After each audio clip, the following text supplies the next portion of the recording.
backbone, I mean, it's just a critter, and the meat, it does not taste bad, and people say, what does a rat taste like? And I now gamely answer, it tasted just like the squirrel I had to eat 2 weeks later in Asheville, North Carolina.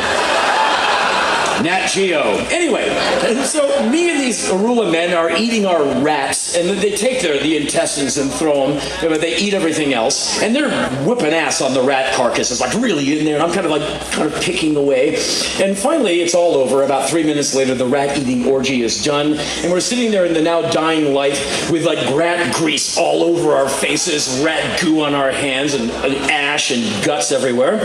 So we have a translator, young guy. I said, come on over, I want to talk to these guys. I said, so fellas, fair question.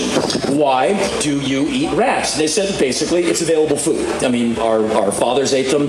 They're here. It's not bad for you. And it's just a thing we do. So I said, is it a normal food stuff? And they said, well, no, because we have other ways of eating, but we like to get together once a week in the sun, and kill up some rats and sit here in the field and hang out. We were all been friends since we were kids. We grew up in the village down the road, and this is kind of how we hang out one night a week. So I said, this is your man down? Like you kill up some rats and you hang out by the fire and you eat rats? And they're like, yeah.